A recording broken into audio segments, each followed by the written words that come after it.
is Ana Igual, and I'm a scientist at the Technical University of Lausanne in Switzerland. My name is Noémiat. I'm also a scientist at the University of Applied Sciences in Switzerland. And today we will introduce you the concept of anodizing. It's just a fancy word to describe one of the processes that we use in order to protect metal against corrosion. And what is fascinating, or at least Anna and I find that is fascinating, is that we use electricity and chemistry together to form this very nice, colorful protective layer. But first, before we go into anodizing, we have to understand what is corrosion. You may have heard of corrosion or maybe just about rust. So rust is this orange color that you have maybe seen on your bike or on some steel piece.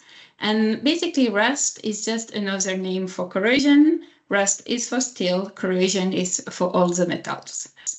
And we live in a society that is based on metal. If you look around you, I'm pretty sure that you can locate at least 3 or identify 3 objects that are made out of metals.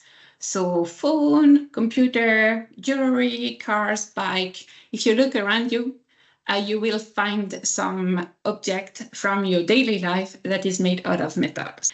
And one of the problems with metals, or one of the drawbacks of using metals, is that if we leave them in the open for a certain amount of time, it can start corroding. Corrosion is actually the gradual destruction of a metal by reaction with its environment. If you want a comparison, it's a bit like when you go out in the sun for too long, you can get sunburned. So corrosion is a bit the sunburn for metals.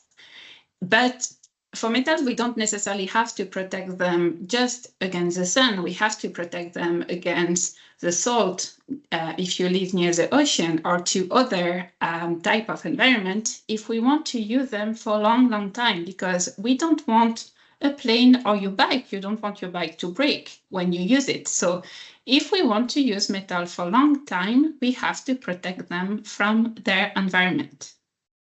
And how we can protect the metals against corrosion? We are lucky with some of the metals that we have. They can self-protect themselves. They are capable of forming a self-protective barrier, very, very, very thin as can be a postcard on top of the Eiffel Tower, but sufficient to make, for example, the tools we use for having lunch resistant to corrosion. So while we are eating, the spoon, the knife, or the fork, they don't degrade, they don't form rust.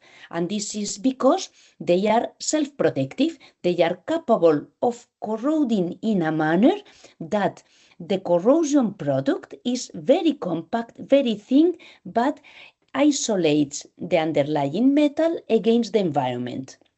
However, not all the metals have this capability. There are other metals, as the steel of the bike or the bridges, that they have to be painted. So we use paints to protect the metal against the destruction, the aggressivity of the environment, or we can also protect them by using other metal, another kind of barrier. Did you have seen typically, for example, if you go in the road, in the panels, or with the signals, also sometimes in some lights, in some trash bins, they have this gray color. This is not the metal, it's another metal that we have put on top of it to protect it.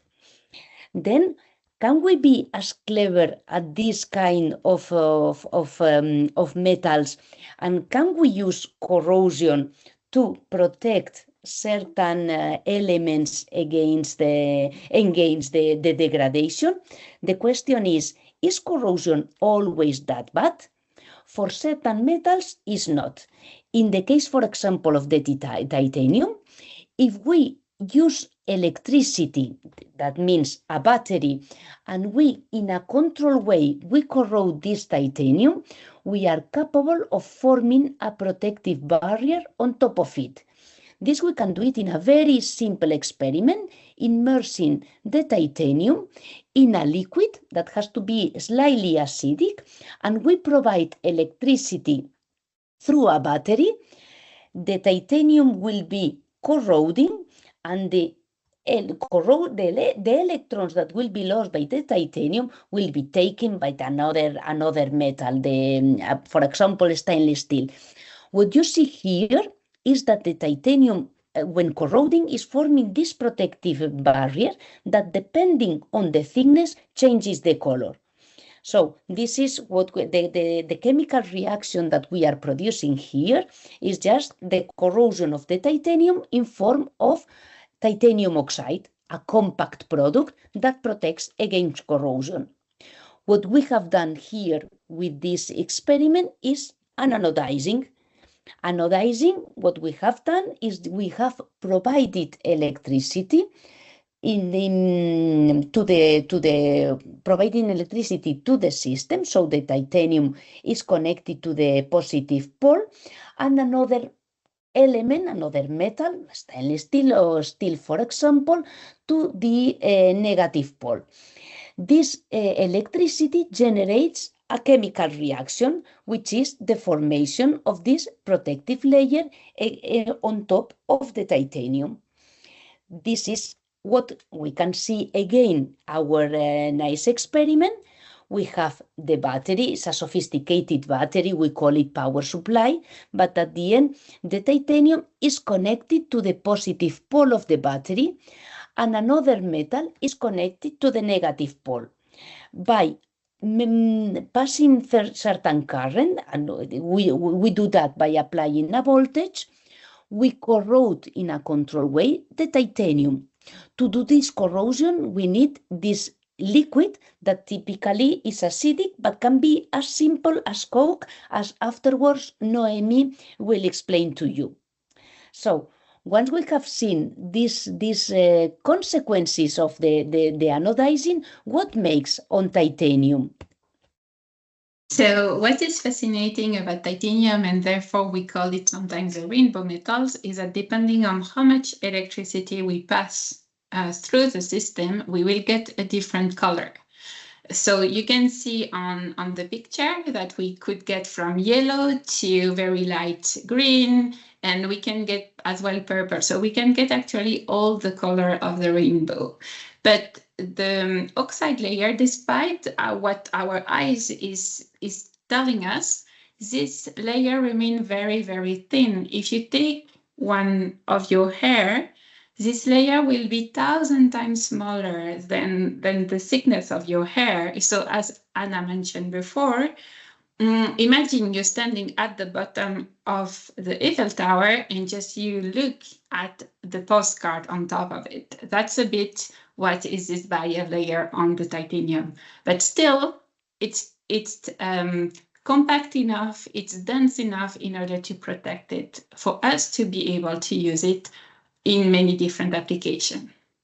And what is nice is that not only titanium can be anodized, most of the light metals that we use, like aluminum, vanadium, some of these type of metals can be anodized. Aluminum is a bit more boring than titanium, which means that when we anodize, the color remains gray, but fortunately for us, we can put some color into it, which means that your water bottle or your scooter, or if you, like me, you climb, your climbing gear can be very bright and colorful as well. And without anodizing for these metals, we will not be able to use them in our daily life. So this process is very fascinating in a way that is very simple to do. And it's as well very efficient to protect the metal. And so when we say it's very easy to do, if you want to do it at home, here we put a short experiment that you can do. So you will need a supervision of an adult to do that. And so you will need titanium, you will need another metal. So you can take the grit that are used for instance, the net for the rabbit cage or this type of thing. That is a very nice other metal. You have to make sure that your titanium and this metal do not touch. And then you can immerse them into Coke or lemonade or vinegar or lemon juice. And you can connect it, so the titanium to the plus side of the battery and the other metal to the negative side of the battery. Once they're both connected, please do not touch the contact anymore. And also, what is very important, do not drink the electrolyte. So even if it's Coke or something that you really like, you have to throw it out afterwards. But otherwise, you can do it. It's very simple. You can do it at home or at school, but under the supervision of an adult. And depending on how much of battery you put together or how much power the battery has, you will get different color. So I hope that you find anodizing as fascinating as Anna and I find. And we thank you for listening to us and for reading our article. Thank you very much.